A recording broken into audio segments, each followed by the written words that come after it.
Hello, my artsy craftsy friends. This is Faith from southwestern beautiful British Columbia, Canada. Welcome to today's video. One of the many paper crafting video creators I follow is Meg Journals. You can do a search for her here on YouTube. Meg Journals, all one word. She's really fun to watch and listen to, and she's super creative, and I get lots of nice ideas from her. So not too long ago, I watched a video of hers where she talked about her Junk Journal January and Junk Journal July challenges, which she's been hosting for a number of years in collaboration with several other paper crafting creators. Now, knowing myself well enough that I work best when there is a goal in place, I decided that I'd commit to this Junk Journal July challenge by setting only one rule for myself, and that is that I do something every day to add to my journal. I do have some personal goals which I try to follow. I will not overthink. Boy, that's toughy, isn't it, for those of us who overthink everything. And along with that comes I will not compare myself to anyone else. We all have our own unique style, and we should just follow our heart and do what makes us happy. And if all I do is draw a happy face on a page, that will be fine. And some days, that may be all that gets accomplished, but I'll have done something. And of course, have fun. So, when I made that commitment to myself, I invited my favorite paper crafting Facebook group to join me. And in case you're wondering, that group is Studio 28E. We have lots of wonderful people there, and we have mostly challenges. We don't do swaps very much, but we do have, every month we try and put up a challenge. So here we go. Our June challenge was to create a master board with scraps and leftover images which had accumulated, in many boxes and bins all around our crafting area. We certainly do have lots of those, don't we? A number of crafters created more than one master board, and that was part one of the challenge. Part two of the challenge was to make some things out of the master board. So that's how the cover of this little journal came about. It was the top half of one of my master boards, and the bottom half was cut up into 4 or 5 pieces and will be added to this journal in some form or another.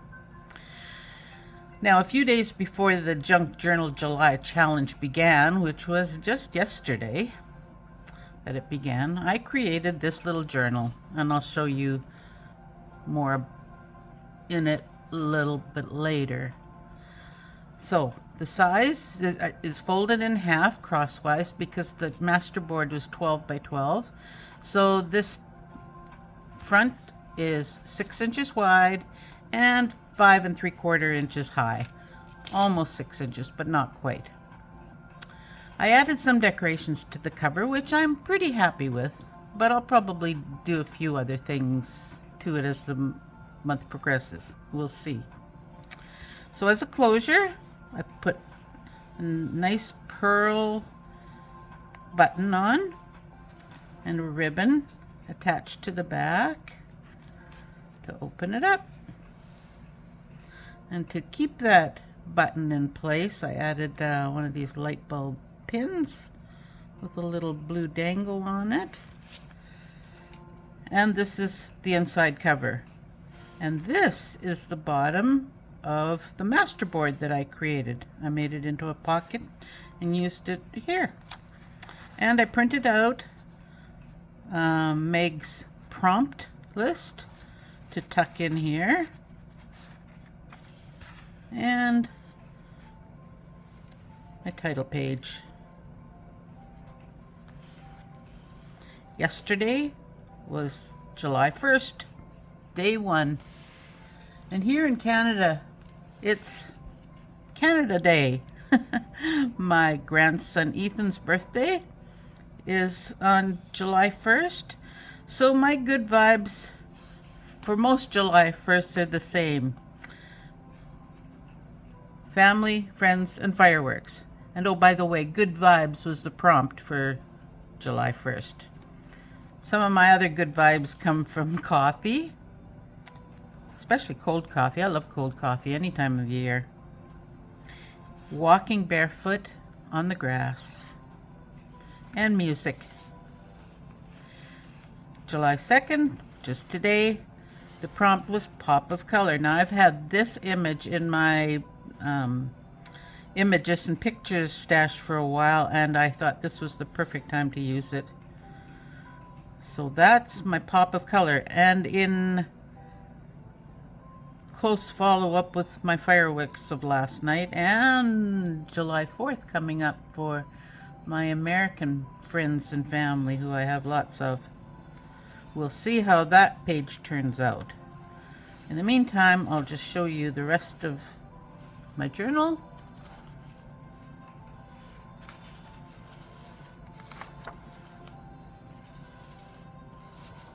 This was one of the coloring books that I collected, if you saw my last video.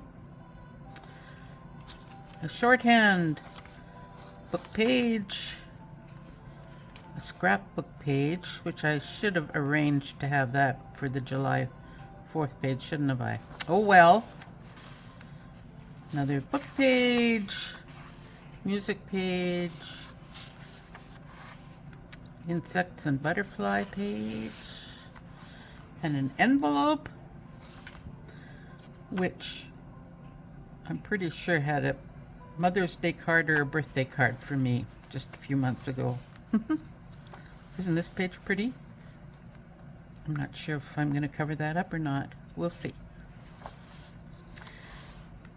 And I took one of the pages that I gessoed from my current journal, which is Garden of Hope and Promise. Now that's almost done. I should have that done and a video up by the end of this week. That's my goal anyway. There's the magazine page, just to challenge myself what I can do with that.